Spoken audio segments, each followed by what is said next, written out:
Apalagi dia sekarang sedang marah padaku. Pasti akan membuatnya sangat sulit dibujuk. Kenapa bisa sebodoh ini sih? Kenapa juga aku gak hubungi dia lagi tadi? Dasar melihat nama Anita muncul. Buat apa dia menelpon? Padahal kalau mau ngomong tinggal kesini aja kan? Aku berbicara sendiri. Aku pun merasa aneh. Mengapa Anita harus menelpon jika jarak kamar kami tak begitu jauh? Aneh, aku menerima panggilan darinya dengan masih bertanya-tanya. Halo Sa, ada apa? Kau nelpon malam-malam?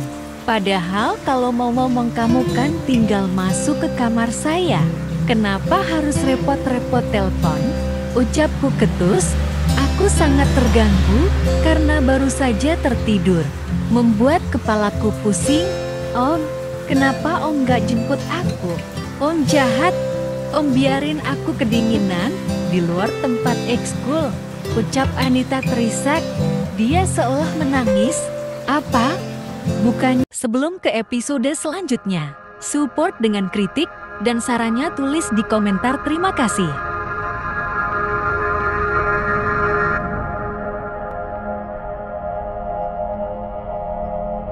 Kamu udah pulang? Aku sangat terkejut.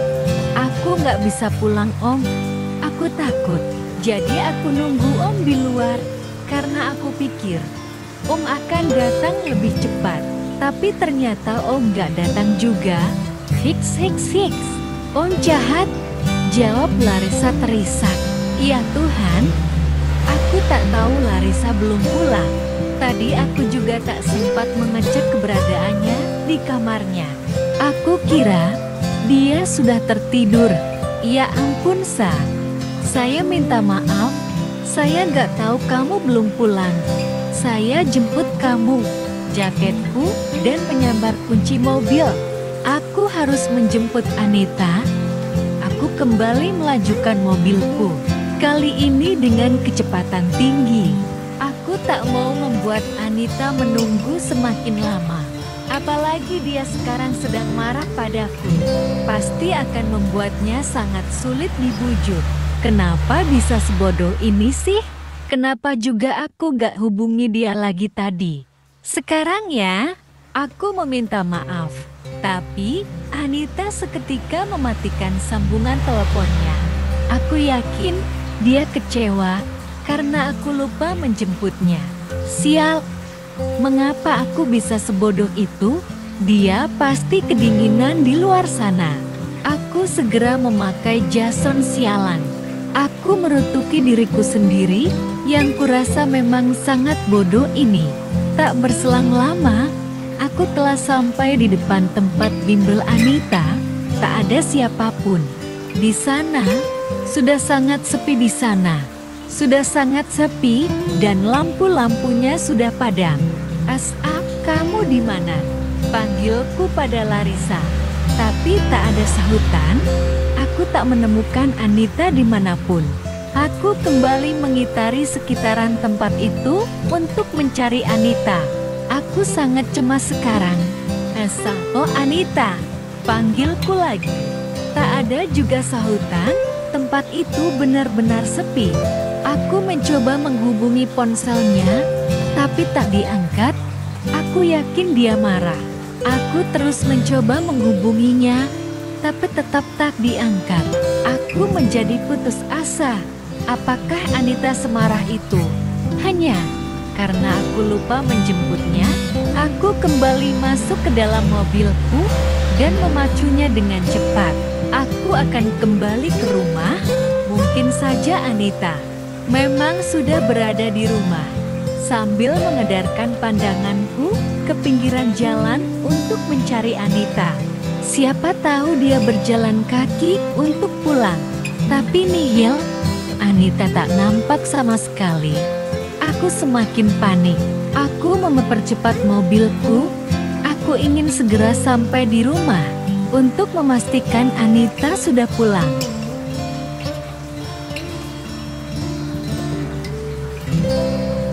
Tak membutuhkan waktu begitu lama, mobilku sudah memasuki halaman rumahku. Segera saja aku memarkirkannya dan berlari masuk ke dalam rumah yang tak kukunci sebelumnya. Aku berlari ke arah kamar Anita dan membuka pintunya. Dengan nafas terengah-engah, aku dapat melihat Anita sudah berada di kamarnya. Dia baru keluar dari kamar mandi dan hanya mengenakan handuk pendek melilit tubuhnya. Dia menatap tajam padaku, lalu berpaling dan berjalan ke arah lemari pakaiannya. Syukurlah, ucapku dengan menghela nafas lega. Aku berusaha mengatur nafasku kembali. Kamu kemana aja sih? Saya cariin kamu loh. Kamu bikin saya khawatir. Ucapku agak sedikit kesal. Mengapa dia harus pulang tanpa memberitahuku? Anita tak menjawab apapun. Dia cuek. Saya, harusnya kalau kamu mau pulang kamu kasih tahu saya, supaya saya nggak harus cari kamu di sana. Aku kini memarahinya. Anita masih tak menjawab. Dia diam 1000 bahasa. Hanya tangannya yang bergerak mengambil baju di dalam lemari. Karena kesal gadis itu tak mengatakan apapun, aku pun menghampirinya. Aku meraih tangannya dan menghadapkan dia padaku. Kamu kenapa? Kamu marah karena saya lupa jemput. Aku tak mau diacuhkan seperti itu. Aku kembali mengikutinya dan menarik tangannya kasar, hingga aku berhasil mendekapnya dalam pelukanku. Jauhan saya Anita, bentakku. Aku sangat marah. Dia seolah menganggap aku ini pria yang jahat. Anita menatap mataku, dapat kulihat kesedihan di matanya. Kulihat juga matanya berembun. Tidak, Anita akan menangis. Dia mendorong tubuhku kasar, hingga aku terpental ke belakang. Aku jatuh ke lantai. Om jahat, bukannya minta maaf, tapi malah bentak aku. Om gak tahu aku nunggu om kedinginan di luar. Gak ada teman, kelaparan, kebingungan, karena uangku habis. Tapi om gak mikirin aku sama sekali. Om malah marahi aku sekarang. Kalau aku gak hubungi Rio, mungkin aku semalaman akan tidur di luar, atau mungkin diculik penjahat. Anita kini tampak marah padaku, kecewa dan marah. Itulah yang aku lihat dari tatapan matanya. Anita menangis. Dia kemudian beranjak dari kamarnya dan pergi keluar, meninggalkan aku sendirian yang masih teruduk di lantai. Aku salah, tak seharusnya aku memarahi dia seperti tadi.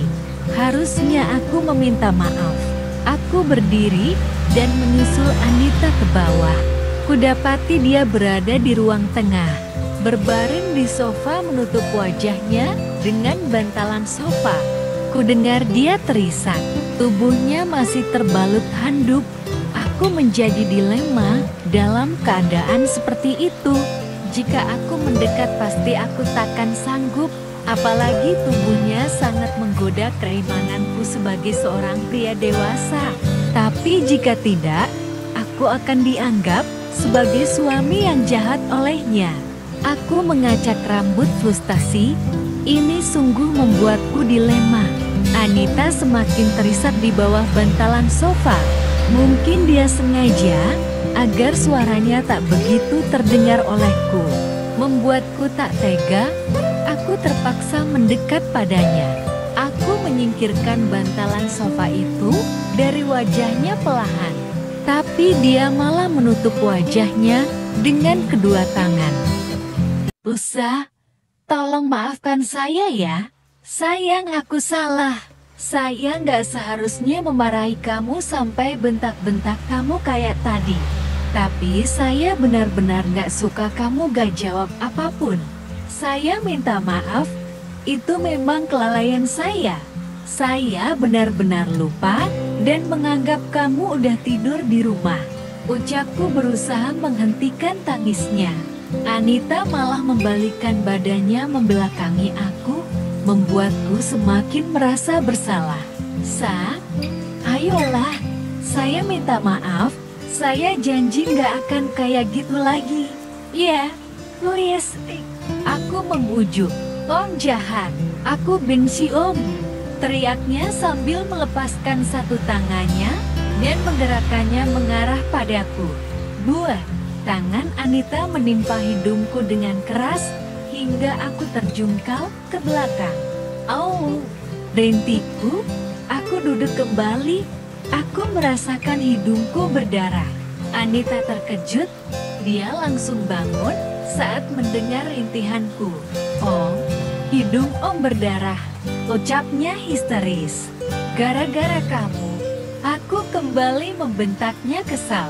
Katanya nggak akan bentak lagi, tapi malah bentak lagi. Wah, Larissa kembali cemberut. Abisnya Sakti. Main tonjok aja. Aku jadi kesal padanya. Kan gak sengaja. Tadinya cuma mau pukul dada Om. Malah kena wajah. Hei, Anita malah cengengesan. Kesedihan di wajahnya hilang. Dia malah tampak senang melihatku seperti ini. Tega? Sakit tahu. Kalau hidung saya patah gimana? Operasi plastik harganya mahal. Gerutuku lagi, belum puas memarahi dia. Biarin, uang Om kan banyak. Om bisa operasi wajah sekalian biar ganteng kayak Jungkook.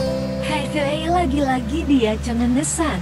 Aku semakin gemas padanya, seolah tak merasa bersalah sama sekali. Jungkook, jongkok sekalian.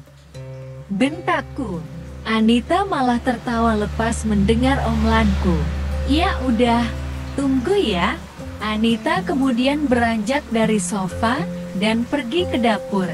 Dia kembali dengan membawa baskom kecil berisi air, juga sapu tangan, dan duduk kembali di sofa. Sini, aku bersihin. Anita memintaku untuk mendekat padanya. Aku menurut saja, meski aku masih kesal padanya. Anita memegangi daguku dengan tangan kirinya. Lalu tangan kanannya mulai membersihkan darah yang keluar dari hidungku. Maaf ya, aku nggak sengaja Om, ucapnya tulus. Aku mendongak, menatap wajah cantiknya yang kini berada sedikit jauh di atasku. Posisi kami saat ini, aku duduk di lantai menghadap padanya, dan dia duduk di sofa, menghadap padaku membersihkan darahku. Aku menatap wajahnya, tapi dia fokus menatap hidungku yang masih mengeluarkan darah. Om tahu nggak? Minggu depan akan diadakan acara kemping selama 3 hari. Aku boleh ikut ya? Ucapnya. Kemping? Perkemahan maksudnya? Tanyaku. Iya. Perkemahannya akan dilakukan di hutan pedalaman. Supaya lebih terasa kealamiannya, jawabnya. Siapa aja yang ikut? Tanyaku lagi. Nggak semua sih, cuma kelas aku aja yang kemping. Kelas lain akan diadakan minggu selanjutnya. Katanya supaya nggak terlalu banyak yang ikut, kan kalau di hutan takut ada yang hilang, atau gimana? Jawabnya lagi sambil fokus mengeringkan lubang hidungku. Kamu mau banget ikut? Tanyaku lagi. Mau banget Om, kan jarang. Boleh ya? Anita kini menatapku, dia merayuku. Aku berpikir sejenak, aku ingin mencegahnya. Tapi Anita sangat ingin ikut. Jika aku mencegahnya, maka Anita akan merajuk. Tapi jika aku membiarkannya, aku juga tak yakin dia akan aman di hutan seperti itu. Ommu boleh ya? Anita memegang tanganku, wajahnya memelas merayuku. Iya boleh, tapi yakin aman? Aku memastikan. Aman kok kan? Ada guru-guru juga, jawabnya yakin. Ya udah, boleh aku mengalah. Anita sangat senang, dia memelukku erat. Makasih Om, ucapnya girang. Tapi ada yang membuatku tak nyaman. Aroma tubuh Anita mengusik indera penciumanku, membuat kejantanganku berdiri. Shit, Aku harus segera melepaskan pelukan Anita, atau sesuatu yang tak pernah diduga akan terjadi antara kami. Aku melepaskan pelukannya dengan cepat, kemudian berdiri. Sebaiknya kamu tidur. Besok sekolah kan? Ini udah larut, ucapku ketus, lalu pergi meninggalkannya sendirian di sofa dengan wajah bengong. Dia pasti bingung. Mengapa aku cepat sekali berubah? Aku sedikit berlari memasuki kamarku, melepaskan jaketku, dan masuk ke dalam selimut untuk tidur. Lagi-lah dikit-dikit bangun. Gak ngerti situasi banget. Tutukku pada si pisang yang tegak berdiri di balik celana. Aku menutup seluruh tubuhku hingga kepala dengan selimut. Lebih baik aku tidur. Gas, kita ada perjalanan bisnis ke Medan Sabtu depan. Jangan lupa loh, Vera mengingatkan. Hah? Wedan? Ya ampun, aku lupa. Aku menepuk jidatku karena memang lupa. Nah loh, lupakan, dasar pikun. Ejek Vera. Bukan pikun, tapi aku beneran lupa Vera. Jawabku ketus. Ya udah, kan udah aku ingetin. Jangan lupa lagi. Timpal Vera. Aduh, kenapa bisa bentrok gini sih? Gerutuku. Kenapa? Kan kamu yang sanggup, tanya Vera heran. Masalahnya, minggu itu Anita ada acara camping di hutan selama 3 hari. Aku gak bisa ninggalin dia, jawabku bingung. Lah, kan kalau Anita ada teman-temannya, ada gurunya. Lagian kamu juga kalau Anita gak ada, bakalan tetap cuma di rumah sendirian. Biarinlah. Kan Anita juga sekali-kali harus merasakan kebebasan. Kamu jangan terlalu protektif sama dia. Kesannya kayak kamu ngekang dia, jelas Vera padaku. Ya, yang dikatakan Vera memang benar. Aku harus membiarkan Anita menikmati kebebasannya sebelum dia benar-benar jadi istriku seutuhnya. Mumpung dia masih muda dan bersekolah, aku harus membiarkan dia menikmati masa remajanya. Jas, menurut aku, sebaiknya kamu segera publikasikan hubungan kamu sama Anita deh, ucap Vera kemudian. Aku menoleh padanya. Kenapa? Tanyaku. Kamu nggak bisa selamanya rahasiain hubungan kamu sama dia. Kamu nggak takut kalau misal ada cowok yang deketin dia terus jatuh cinta sama dia? Secara, dia cakep loh, jawab Vera dengan membuka-buka halaman berkas di tangannya. Tapi belum saatnya, Ver. Dia masih sekolah, timpalku tak yakin. Memangnya, kamu gak pengen bawa Anita ke kantor? Biar dia bisa nunggu sampai kerjaan kamu selesai di sini. Bukannya lebih aman kalau dia ada di dekat kamu? Tanya Vera lagi. Aku terdiam. Vera memang benar. Terkadang aku merasa khawatir pada Larissa. Jika dia menungguku pulang dan menjemputnya di tempat ekskul, aku merasa di sana tak aman juga. Karena banyaknya anak laki-laki yang seumuran dengannya. Bisa saja ada yang menggoda dia lalu mengajaknya berpacaran. Sedangkan Anita juga memang masih labil. Bisa saja dia akan mau. Gak baik kalau kamu terlalu lama merahasiakannya. Karyawan cewek di sini banyak yang suka sama kamu. Mereka masih berharap sama kamu karena yang mereka tahu kamu masih single, ucap Vera mengingatkan. Terlebih lagi, kamu juga harus bisa mengerti perasaan Anita. Dia juga pasti diakui sebagai istri kamu di depan semua orang, tambahnya. Aku bingung sekarang. Di sisi lain, aku juga ingin memberitahukan semua orang tentang statusku. Tapi di sisi lain lagi aku ragu. Aku takut itu akan mengganggu status Anita yang masih pelajar. Aku juga tak pernah mengajak Anita menikmati liburan atau sekedar jalan bersama. Kami terlalu sibuk dengan kegiatan masing-masing. Aku hanya bertemu dengannya pagi dan malam saja. Jika hari libur barulah kami bersama seharian di rumah. Hubungan kami, jika diartikan memang tak seperti suami istri, tapi lebih ke sopir dan majikan. Kurang lebih sih begitu. Apa iya? Aku harus membongkar hubungan kami sekarang. Tapi Anita baru kelas 1 SMA. Masih ada waktu 2 tahun hingga dia benar-benar dewasa.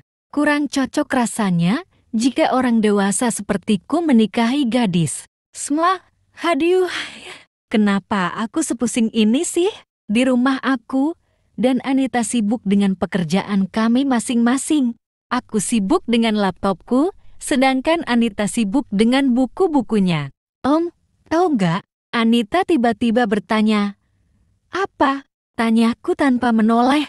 Mataku fokus pada layar laptop. Tanganku tak berhenti bergerak di atas keyboard. Marina hamil dan dikeluarkan dari sekolah loh. Jawabnya. Marina siapa? Tanyaku yang tak mengenal nama itu. Marina itu salah satu anak yang rundung aku waktu di sekolah. Dia yang bilang kalau aku pel bintang cilik itu, masa om lupa? Jawabnya lagi. Oh, cewek yang rambutnya pendek ya? Yang ngotot itu. Aku baru mengingat anak-anak perempuan yang merundung Anita saat itu. Iya, dia. Katanya dia hamil terus diluarkan, jawab Anita meletakkan pulpennya. Kamu tahu dari mana? Tanyaku lagi. Mengapa Anita bisa tahu kabar seperti itu? Madina yang kasih tahu, dia kan sahabat aku waktu di sekolah. Dia sering kasih tahu soal kabar dan kejadian di sekolah, jawab Anita yang kini berpindah duduk di sampingku. Oh, baguslah, jawabku cuek. Kok bagus? Tanyanya heran. Ya bagus, namanya Karma udah sampai ke dia, jawabku senaknya. Dia kan udah rundung kamu, terus hina kamu. Tanya dia sendiri yang hamil duluan. Bukannya itu yang dinamakan karma. Tambahku. Anita mangut-mangut mengerti dengan perkataanku. Kemudian, Anita diam, tak berkata lagi. Dia mengambil remote televisi dan menyalakannya. Kini, mata Anita fokus menatap layar televisi. Punggungnya menyandar pada sandaran sofa di ruang tengah.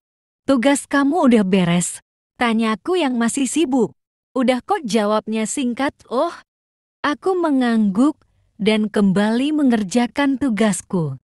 Yang tinggal sedikit dengan lebih cepat. Yes, pekerjaanku selesai. Aku menutup laptopku dan meletakkannya di atas meja.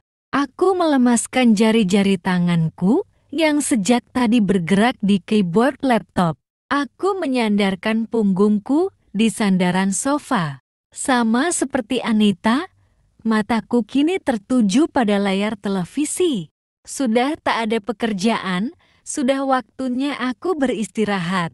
Om, boleh nonton DVD gak? Tanyanya padaku. Boleh aja, memangnya film apa? Tanyaku balik. Mau nonton film romantis, jawabnya. Kemudian, Anita berjalan mendekati rak televisi, membuka laci bagian bawah dan memilih beberapa kaset DVD yang dibelinya beberapa hari lalu. Kemudian, Anita memasukkan kaset ke dalam DVD. Anita kembali duduk di dekatku. Film mulai diputar. Film apa nih? Tanyaku yang tampaknya aku ini gaptek soal perfilman. Aku memang sangat sibuk dengan pekerjaan, sehingga tak begitu tahu tentang film. Film romantis dong, jawabnya cengengesan. His, bocah kok nontonnya film romantis? Anita tampak asyik menonton film yang diputarnya itu. Aku tak tahu judulnya apa karena tak sempat membaca, tapi memang sangat jelas itu film romantis. Aku tak begitu ingin menontonnya. Jadi aku berusaha untuk menutup mata agar tertidur. Suara desahan itu berhasil membuat mataku terbuka lebar kembali. Aku membulatkan mata menatap layar televisi yang tengah menayangkan adegan ranjang. Dengan dua pemain yang polos tanpa memakai apapun. Sontak saja aku langsung menutup mata Anita. agar tak melihat hal semacam itu. Ih, Om, apaan sih? Gelap tahu. Gerutu Anita kesal karena matanya aku tutup. Jangan lihat, bentakku. Tapi lagi seru Om filmnya. Anita berusaha melepaskan tanganku yang menutup matanya. Nggak boleh, bentakku lagi. Sementara di layar, film masih berjalan dan masih menampilkan adegan ranjang. Membuatku jadi panas dingin sendiri. Aku segera mengambil remote dari tangan Anita. Lalu aku mematikan televisinya dan melepaskan tanganku dari mata Anita. Kok dimatiin sih? Tanyanya sebal. Kamu nggak boleh nonton begituan, masih kecil. Bentakku, aku jadi dongkol. Kan cuma film Om. Om ini aneh deh. Masa nggak boleh nonton film? Anita mengerucutkan bibirnya. Kalau mau nonton jangan film begituan. Itu nggak baik buat kamu, cegahku, lebih tepatnya tak baik untukku juga. Oh. Lagian ngapain kamu beli kaset kayak gitu? Itu tuh film dewasa. Kamu masih anak-anak, gak boleh nonton yang kayak membela diri. Gitu Pak, aku kembali memarahi Anita. Ih, aku sering kok nonton drama yang ada adegan kayak gitu sama teman-teman. Gak apa-apa tuh, biasa aja. Anita sering? Tanyaku. Oh, sering? Kan kalau di film luar itu, kebanyakan adegan kiss sama yang tadi. Gak aneh kok. Jawabnya seolah memang sudah terbiasa. Astaga, pelakak. Kau menepuk jidatku kencang. Anita, bagaimana bisa Anita sering dengan perkataan tanpa sepengetahuanku? Kemudian, mungkinkah memang Anita dia sudah tahu tak berkata lagi hubungan? Dia mengambil remote seperti televisi tapi berpura-pura polos. Kini, mata Anita jadi frustasi di layar televisi. Jangan-jangan kamu pernah menyandar pada sandaran sofa di ruang tengah. Tudingku dengan tatapan menyelidik padanya. Tanyaku yang masih atau sibuk. Bahkan pernah melakukannya. Jawabnya singkat dengan temannya lalu berbohong padaku. Ayagi, aku jadi frustasi dibuatnya. Jangan-jangan kamu pernah ya gituan sama cowok. Tudingku dengan tatapan menyelidik padanya. Ih, apaan sih? Enggak lah, aku kan nontonnya sama anak-anak cewek. Kilah Anita. Jangan bohong Desa. Biasanya yang udah nonton begituan langsung praktek. Tudingku sok tahu. Enggak Om, sumpah. Om ini aneh. Masa iya sih aku kayak gitu? Anita tetap mengelak. Saya gak percaya kalau gak ada bukti, ucapku mendekatkan wajahku padanya. Bukti apa? Tanyanya bingung. Bukti kalau kamu masih perawan. Jawabku tegas. Aku semakin mendekatkan wajahku padanya. Tatapan mataku penuh dengan gairah ketika melihat bibirnya yang ranum. Oh, mau apa? Tanya Anita dengan sedikit mundur. Mau buktiin kalau kamu masih perawan atau enggak? Jawabku dengan seringai jahat. Wajah Anita masih santai. Hanya kedua bola matanya yang mengikuti setiap gerakan bola mataku. Aku bergerak membaringkan dan mengukung tubuhnya di atas sofa. Hingga tubuhku menghimpit tubuhnya. Anita masih menatapku tenang. Ekspresinya tak menunjukkan ketakutan sama sekali. Kamu gak takut? Tanyaku kemudian. Karena aneh melihat Anita yang tak takut sama sekali dengan perlakuanku. Takut kenapa? Tanyanya polos. Kamu gak takut kalau saya kebablasan? Tanyaku lagi. Kenapa takut? Om kan suamiku, kata ibu. Seorang istri harus patuh terhadap suaminya, jawabnya telak. Membuatku berhenti menjahili dia. Tubuhku masih merapat dengan tubuhnya. Seandainya saya minta hak saya sebagai suami, apa kamu mau? Tanyaku ragu. Kenapa enggak? Karena tubuh seorang istri itu milik suaminya, jawabnya lagi. Kamu udah ngerti sekarang? Tanyaku. Tubuhku menghimpit tubuhnya. Anita masih menatapku tenang. Ekspresinya tak menunjukkan ketakutan sama sekali. "Kamu gak takut?" tanyaku kemudian. Karena aneh melihat Anita yang tak takut sama sekali dengan perlakuanku. "Takut kenapa?" tanyanya polos. "Kamu gak takut kalau saya kebablasan?" tanyaku lagi. "Kenapa takut? Om kan suamiku," kata ibu. "Seorang istri harus patuh terhadap suaminya," jawabnya telak, membuatku berhenti menjahili dia. Tubuhku masih merapat dengan tubuhnya. Seandainya saya minta hak saya sebagai suami, apa kamu mau?" tanyaku ragu. "Kenapa enggak? Karena tubuh seorang istri itu milik suaminya," jawabnya lagi. "Kamu udah ngerti sekarang?" tanyaku mengangkat sebelah alisku. "Iya, ngerti. Kan aku banyak belajar, Om. Aku juga udah tahu berhubungan sebintang si itu seperti apa. Makanya aku gak takut saat Om kayak gini. Aku udah siap kok jadi istri Om Sultungnya," jawabnya jujur. Aku menatap kedua bola mata indahnya. Dia rupanya sudah banyak belajar selama ini. Aku menyentuh pipinya lembut. Kemudian bibirku melahap bibir bagian bawahnya. Anita membalas rambutku lembut ketika aku semakin dalam menciumnya. Tangan-tanganku bergerak mengusap tangan hingga bahunya. Aku sangat bernafsu. Aku tak bisa mengendalikan diriku lagi. Tanganku beralih untuk membuka kancing piyamanya, tapi aku teringat janjiku bahwa aku takkan melakukannya sebelum.